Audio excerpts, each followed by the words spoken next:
Can you relate to this scenario? You're talking to your partner and suddenly the conversation takes a turn for the worse.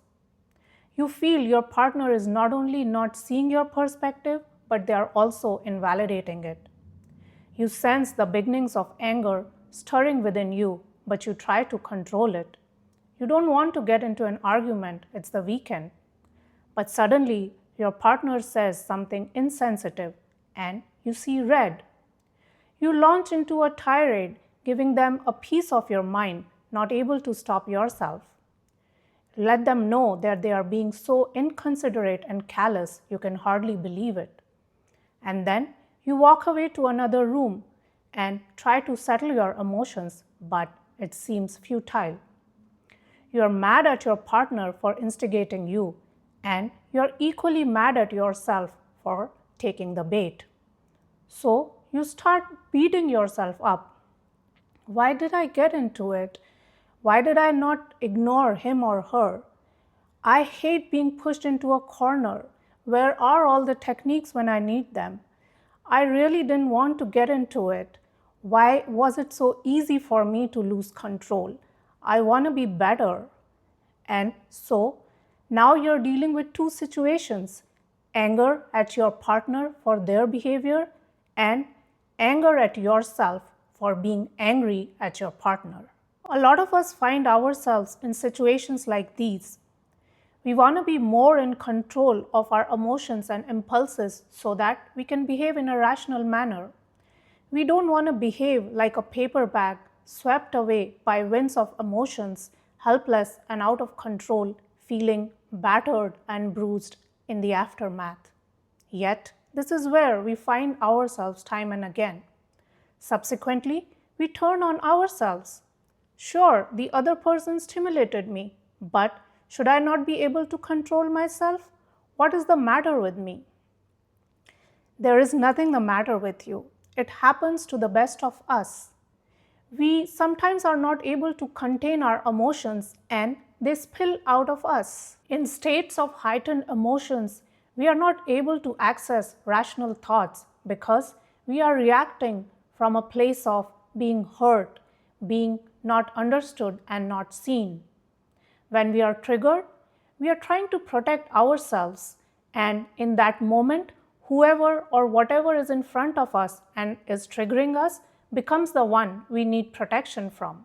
So, we hurl insults at the other person, we justify ourselves, we become hysterical, we raise our voices. It's not a performance, we are under the onslaught of vicious thoughts from our own mind and we are trying to get away from them. And once this momentum slows down, then we either stop ourselves or move away from that location. Now comes the aftermath. This is where we review what happened and we feel bad or guilty over what we said or why we were not able to control ourselves. If we look closely and spend some time here, it can help us immensely. Most people feel a twinge of guilt, but they suppress that as well and move on, and the cycle continues. But if we want to change our patterns, we have to dig deeper.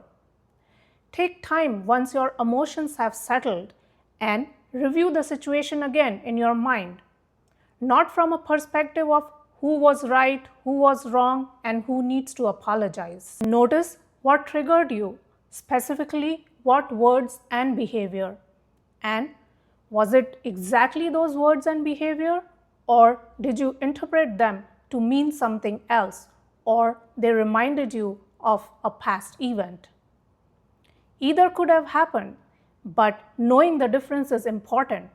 That will tell you whether the other person crossed your boundaries or they hit upon something that was buried deep within you. This is where sitting still and thinking about it or journaling and writing about it can help. You can see that some thoughts like this arise. Why do I always feel alone? Why do others not understand me? I don't want to keep feeling this way. I feel I am always alone. So These might be deep buried feelings within you which were triggered by something that the other person said. So it's important to isolate the issue so that we don't make the other person responsible for something that they did not do. So if we sit still and identify our triggers, it will help us immensely. If you are fighting blind, you cannot do much, and then you blame yourself for being angry, so you are doubling down on your misery. Instead, when we become aware of these issues that run us, we can handle them better the next time, or the next, or the next. Another important point, because these triggers, painful memories, past experiences exist within you, it does not mean it's your fault or you're broken. Stop being angry at yourself. All of us have undesirable experiences, past hurts stored within us. So let yourself off the hook. This is the experience of being human. All of us are united in this.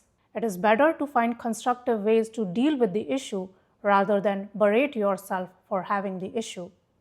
A lot of it comes from our formative years when we didn't have much control or discernment. Once you're able to identify your stressors, you can then stay vigilant, and slowly your reaction to unexpected events will get better. You will be able to isolate the current situation and not dredge up the past along with it. That way, you will have more agency and resourcefulness to deal with the situation. Remember, you get to decide what defines you, not your anger. Thanks for watching. Bye.